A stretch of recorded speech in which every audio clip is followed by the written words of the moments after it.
Welcome. We left off with a newly independent America last time. The big question in 1783 was, how would this country operate after breaking with the King of England? At war's end, there was an American government under the Articles of Confederation, which would quickly prove to be ineffective. I'll use our time here to talk about what the Articles of Confederation were, what issues emerged, and start talking about the Constitution.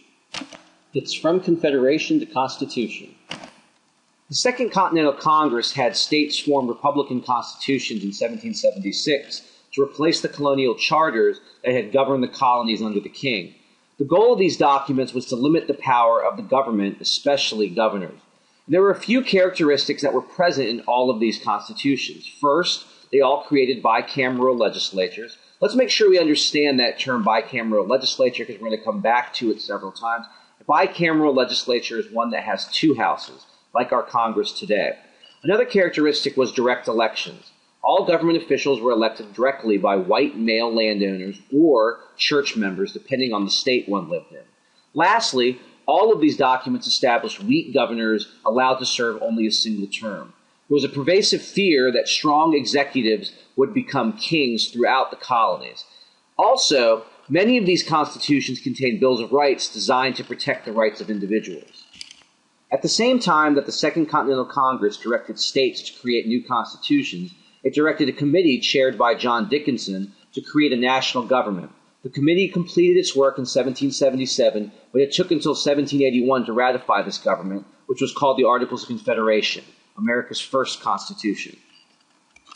The Articles of Confederation created a government that might best be described as a loose confederation of sovereign states. This government provided defense, it dealt with foreign countries, and helped administer new territories.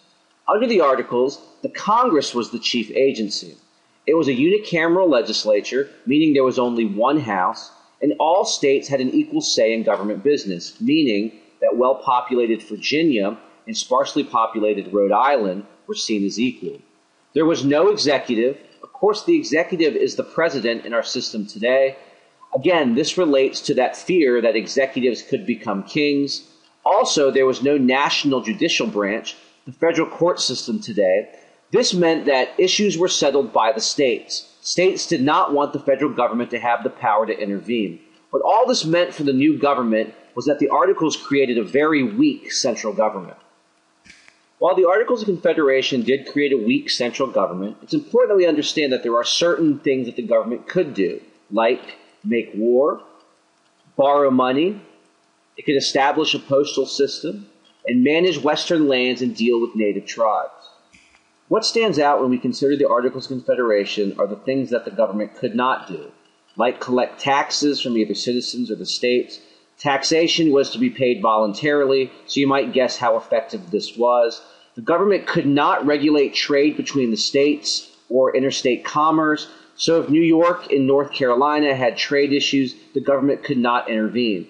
Also, if Virginia and Pennsylvania were fighting over land in the West, the Congress could not step in to help settle the dispute. It is important to understand that the creators of the Articles of Confederation wanted a central government that was very limited in what it could do. Before we look at the many issues that arose from the Articles of Confederation, it's worth noting a couple of the achievements. It was the government under the Articles of Confederation that concluded the Revolutionary War and signed the Treaty of Paris with Great Britain in 1783. Also, the Northwest Ordinances passed in 1785 and 1787 provided a means for selling Western lands to help pay debt and provided a way to govern these new territories. The Founding Fathers believed that this new government would be strong enough to defend the interests of the new nation while not threatening the power of the states. Their effort resulted in a very weak national government that could not provide the stability and order that the new nation required. Issues associated with the Articles of Confederation include the fact that Congress had limited revenue to fund national programs, to pay for an army, and pay its national debt. This results from the fact that it could not tax the states or the citizens. Congress, again, as I said before, could not settle disputes between the states with regards to boundaries. This was an emerging issue in the latter part of the 18th century.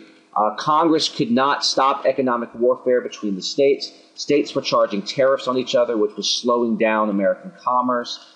Congress could not control the money supply as states continued to print more currency. This depreciated the value of the money, meaning that it was lacking in value. States could not gain the respect of foreign countries. Again, this relates to the fact that there's not a national army. New laws required the acceptance of 2/3 of the states, and amending the Articles of Confederation required all states to agree. What this meant was there was very little accomplished, and it was very difficult to get that many states to agree on any single issue. What this means for the new country is that there's a lack of national unity. It really creates 13 separate states instead of one country. Due in large part to the national government's inability to regulate commerce and have a uniform currency, the American economy entered a depression following the Revolutionary War. This had a big impact on many Americans, especially farmers. As a result of debt, government was taking land from farmers or throwing poor farmers into prison. In 1786, Daniel Shays led other armed farmers to the state capitol in Massachusetts to protest the taking of land. The Massachusetts government would put down the rebellion in 1787, but it's worth noting that the national government did not possess the means to do anything about it. Shays Rebellion showed the weakness of the central government under the Articles of Confederation and the need for change. This is where we're going to start to see the Constitutional Convention. Representatives from 5 states, Virginia, New York, Pennsylvania, New Jersey, and Delaware, met in Annapolis, Maryland in September 1786 to discuss amending the Articles to create a stronger central government. Ultimately, this group called for a convention the following year to render the Constitution of the federal government adequate to the needs of the Union. They would get this meeting in Philadelphia in May 1787 when 55 delegates met in Philadelphia from 12 states to discuss the state of the government. It's worth noting that the 55 delegates that met were all wealthy white men, and that Rhode Island, fearing that any change would give the larger states too much power, chose not to participate. These delegates brought ideas from their own state constitutions and wanted to create a government through compromise. What they agreed on was that there was a need for a stronger central government, but the aim was to fix the Articles, not replace them. This would change very quickly. 2 individuals had an enormous impact on the Constitutional Convention.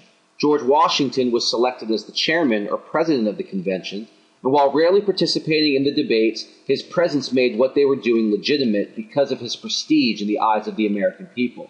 James Madison would come to be known as the father of the Constitution. He led many of the debates and kept exceptional notes of the proceedings, which were closed to the public. Madison's notes have proven to be an invaluable resource for historians. The issue of representation was one of the biggest issues that confronted the Constitutional Convention. Large states like Virginia and North Carolina believed that representation in Congress should be based on population, and small states like Rhode Island and Delaware thought representation should be equal, like under the Articles of Confederation. Both sides wanted more power for themselves. To address this issue, 2 plans emerged. The first of these plans was the Virginia Plan, or the Large State Plan, created by James Madison. It favored the large states. Their argument was that large states had to pay more in taxes because of the population, and they wanted more representation in the new government to make sure that they would not have to maintain the burden of paying for the entire government. They wanted a Congress that was bicameral, again, bicameral meaning 2 houses, with representation based on population in both. If they wanted to establish a federal government with 3 branches, executive, legislative, and judicial, in their government, the legislative branch would be elected by white male property owners, and then the legislature would appoint the president and members of the judiciary. The Virginia Plan says that federal law would be superior to state law if there were a conflict, and it also said that the new Constitution, when completed, should be ratified by the states. The second plan was the New Jersey Plan, or the Small State Plan. It was created by William Patterson. It favored the small states, who feared that the large states would have more delegates and be able to outvote them in the legislature on every issue. They wanted a Congress that was unicameral, again, 1 house, with representation equal regardless of population. The idea being that Delaware and Virginia would have the same number of representatives, despite the fact that Virginia has 12 times as many people during this time period. Congress would be given the power to regulate commerce and levy some taxes under the New Jersey Plan. What was needed at the time was a compromise. There would be compromise. The Great Compromise, also known as the Connecticut Compromise, was created by William Sherman. It established the Congress that we still have today. a bicameral legislature with a House of Representatives whose representation is determined by population, and a Senate with equal representation, two senators per state. This satisfied both large and small states. The other part of the compromise involved taxation.